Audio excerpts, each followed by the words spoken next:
екеуі.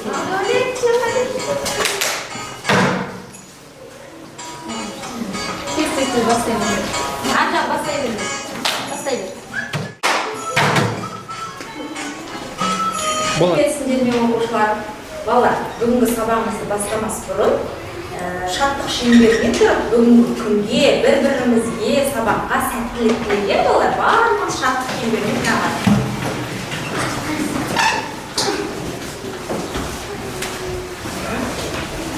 Ал бір-бірімізге ақындап жылы лебіздерімізді білдірейік, бүгінгі сабаққа. Жақсы оқы. Сабағыңды жасау. Аман бол. 4-ші сыныптан отличникті бітір. Жігіт бол. Жақсы қыз бол. Мектепті бар. Қызыл дипломмен мектепті бітір. Самым Все.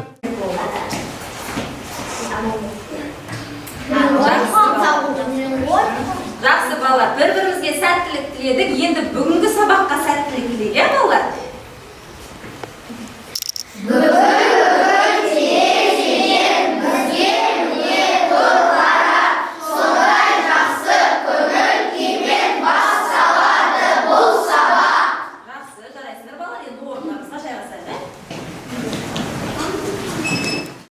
Біз өткен сабақта 2-3 амалмен орындалатын есептерді шығаруды үйренген болатынбыз. Енді бүгінгі сабақта сол сабақты бекіту ретінде түрлі тапсырмаларды орындайтын боламыз.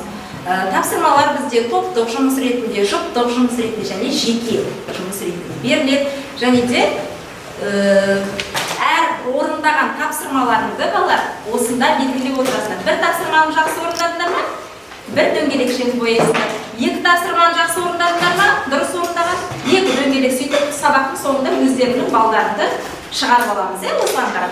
Ал топтық жұмыс кезінде әр топ бір топты бағалаймыз. Мысалы, бірінші топты екінші және үшінші топ бағалайтын болса, екінші топты бірінші және үшінші топ солайса бағалайтын боламыз.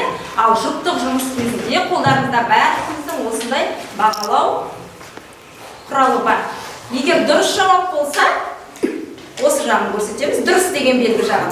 Егер жұпымыздың екінші жұпымыз дұрыс жауап бермесе, дұрыс емес деген бағалаудың құралымызды көрсететін боламыз. Түсінікті ме балалар? Жақсы, сабағымызды мұнда бастаймыз. Ал балалар, қазір экранға назар аударамыз. Экранда сіздерде бірнеше сұрақтар болады. Осы сұрақтардың жауабын сіздер қолдарыңыздағы мына QR кодпен жауабын көрсететін боласыздар. Егер А жауабы дұрыс дейтін болсаңыздар, QR кодпен мынау А нұсқасын үстіге қарап көтересіздер. Бала, бері қараңыз. Ал одан кейін В нұсқасы дұрыс десеңіздер, В-ны көтересіздер. Сосын мен сіздерді соттамен өзім кім дұрыс жауап берді, кім бұрыс жауап берді, соны мына жерде экранға шығаратын боламын. Өздеріңіз көріп отырасыздар, кімнің қалай жауап бергенін. Түсінікті ме? Ал енді бірінші сұраққа назар аударамыз. 73 саны мен ойлаған саннан 23-ке артық дейді. Мен қандай санды ойладым? А нұсқасы 45, В нұсқасы 50, С нұсқасы 22, Д нұсқасы 15. Ойласуға уақыттарыңыз бар, балалар?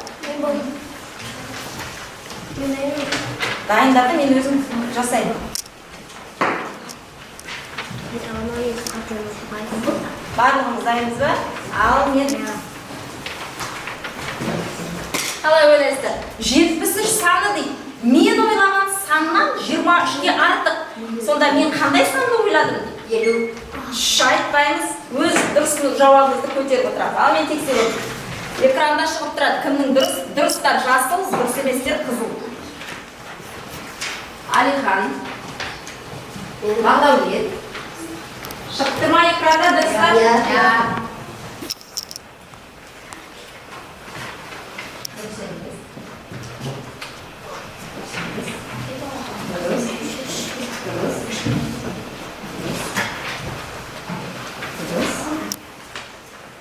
Дұрыстап ұстаңыз, қай жағын көтеріп тұрсыз? Дұрыс емес.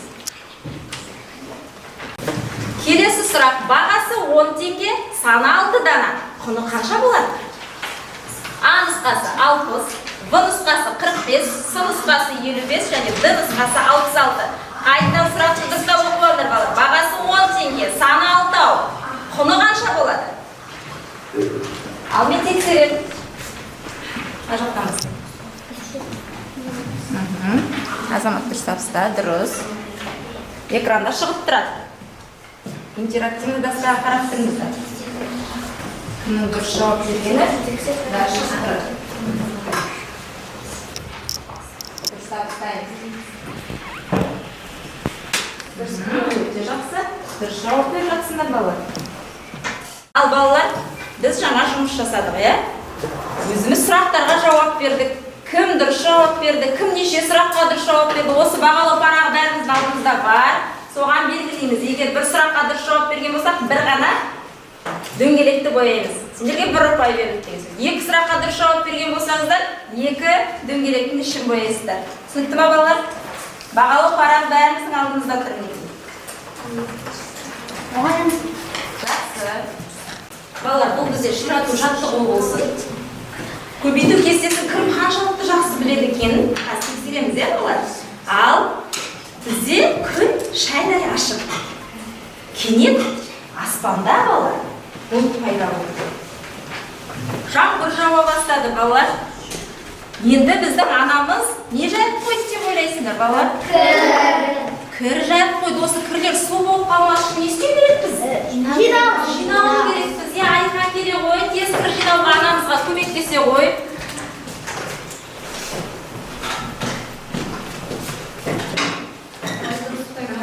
Алдап тез жылдан кір су болып қалмау керек, балалар. Жетіні алтыға бөлдік. Жетіні алтыға бөлгенде 42, 6-8-ге көбейткенде 48, 8-ге көбейткенде 16. Өте жақсы, өзіңнің бағалау парағыңа өзің неше сұраққа жауап бердің, соны белгілей ғой, бар отыра ғой. Жақсы, келесі бала. Алихан, кім? Нұрәлі келе ғой. Жылдан балалар, анамыздың жайып қалған бір су болып қалатын бұл. Жылдан, кәне. 3 көбейту 3, 9, 8 көбейту 4, 32, 9 көбейту 4, 38. Бір қате, екі дұрыс жауап, өзің бағалау парағына белгіле ғой. Айдархан Сұлтан келе ғой. 9 көбейту 9, 81, 7 көбейту 7, 49, 6 көбейту 3, 18. Өте жақсы жарайсың. Ал балалар, ширату кезеңінде көбейту кестесін біз анамызға кір жинауға көмектестік. Кім қаншалықты көбейту кестесін жақсы білетінін тексердік. Енді бағалау парағы барлығымызда бар. Кім қанша сұраққа жауап берді, тағы да өзімізге барлық ұпай санын бояп отырамыз. Қателескен болса, осы ұпай саны белгіленбейді. Тек қана дұрыс жауапты ғана белгілеп бояп отырамыз. Жақсы ма? Ал балалар, қазір біз сіздермен топпен жұмыс жасайтын боламыз. Мына қатар сіздер бірінші топ боласыздар, екінші қатар сіздер екінші топ боласыздар, және үшінші қатар сіздер үшінші топ боласыздар. Сіздерге топқа қазір тапсырма берем. Бірінші топ сіздер мына доминоны құрастырасыздар. Бұл көбейту кестесіне байланысты берілген. Барлығымыз бір жерге жинақталып, мына кітаптарын жинаңдар. Ана доминоны дұрыстап құрастырыңдар. Мына кедергі келтірмеу керек. Бәріміз ақылдасамыз, ойласамыз, бір-бірімізбен осы сөз жұмбақта сіздерге сұрақтар берілген. Сұрақтарға дұрыс жауап бере отырып, мына сөз жұмбақты шешетін боламыз. Сіздер де мына жерге жинап қойыңыздар, кәне кітаптарды жинаңдар. Шуламаймыз балалар, тыныштық сақтаймыз. Топтық жұмыс кезінде бір-бірімізді тыңдаймыз, тыныштық сақтаймыз. Мына крышкаларда мына жерде берілген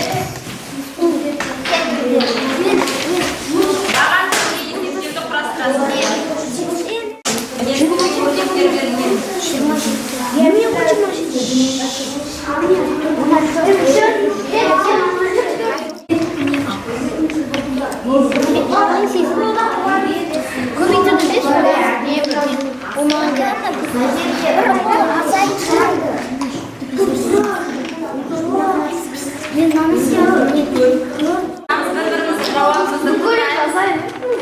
Бала, енді барлығымыз топпен жұмыс жасадық. Осы топтық жұмысымызды топ басшысы қорғайды.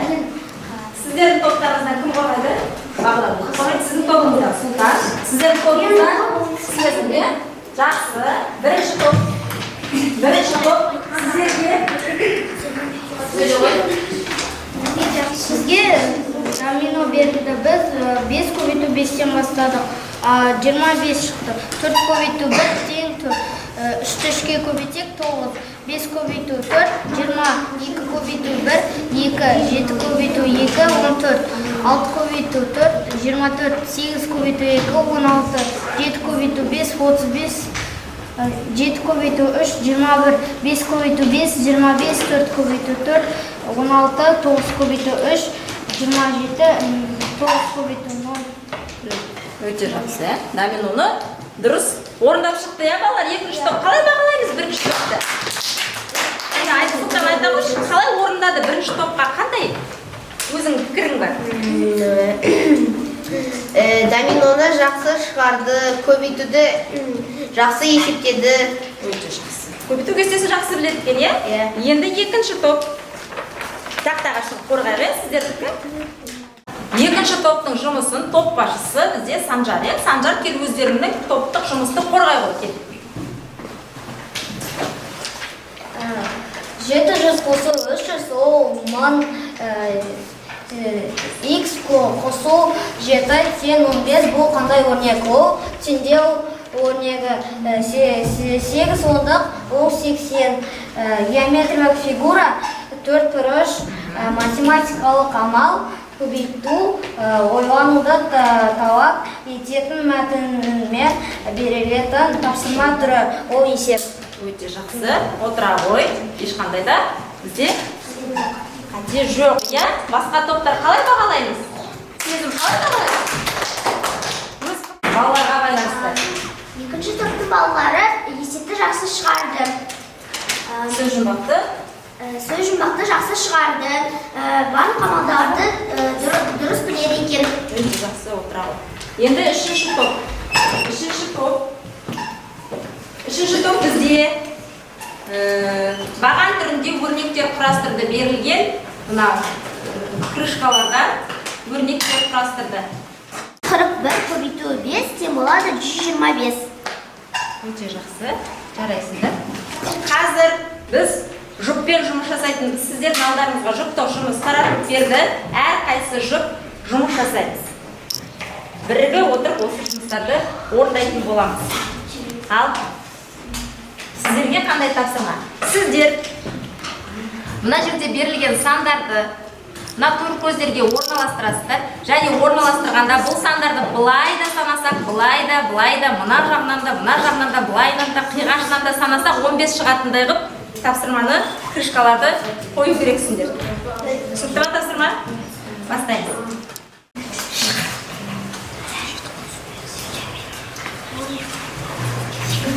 Көбейту кестесіне байланысты.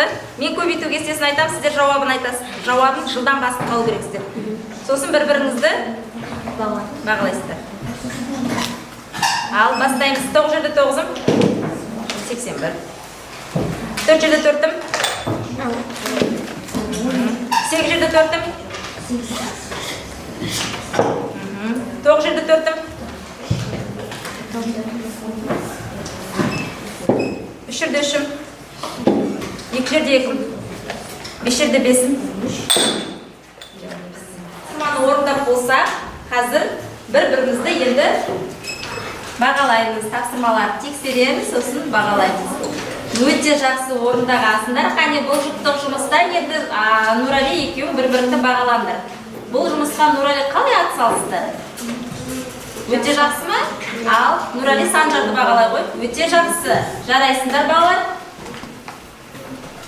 Келесі жұп бізде Сұлтан мен Ислам. Сіздерде бір-біріңізді бағалаңдар. Сіздерде көбейту кестесіне байланысты жылдамдыққа кім жылдам? Соны тексердік, иә? Көбейту кестесін кім жақсы біледі екен? Ал Сұлтан, Исламды бағалаймыз. Өте жақсы жауап берді ме не? Иә, жақсы жауап берді. Ал Ислам Сұлтанды бағалай ғой. Өте жақсы, иә? Көбейту кестесін жақсы біле ме екен? Өте жақсы біледі екен, иә? Көбейту кестесін. Жарайсың. Балалар, бүгінгі сабақта сіздер өте керемет атсалысып отырсыздар. Сабақты өте түсіндіңдер, жақсы түсіндіңдер. Енді сабақтың соңында біз не жасаймыз? Сабаққа кері байланыс жасаймыз. Сабаққа кері байланысты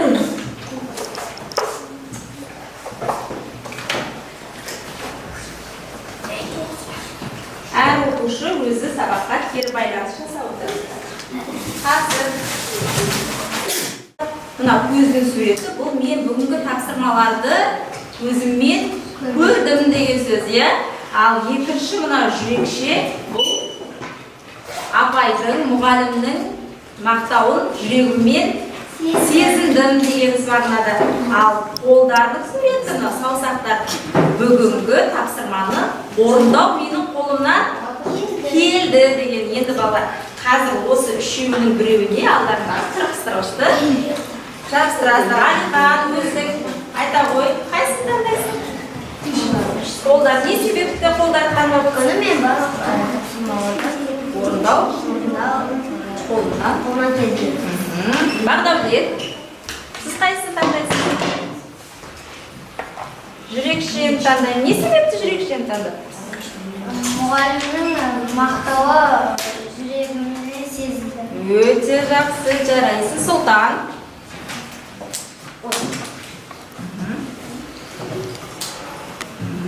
Көзді таңдау себебіңіз? Апай түсіндірген сабақтарды көзіммен көрдім. Өз көзіммен көрдім. Жақсы, жарайсың. Жақсы балалар, бүгінгі сабаққа өте керемет атсалысыңдар. Бүгінгі сабаққа жақсы атсалысқандар үшін сендерге үлкен рахмет, балалар.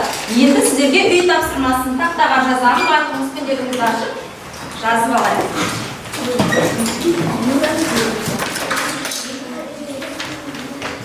Үйге тапсырма математиканың 55-ші бет номері 3-ші есеп. Жақсы, сау болыңыздар балалар. Сау болыңыз.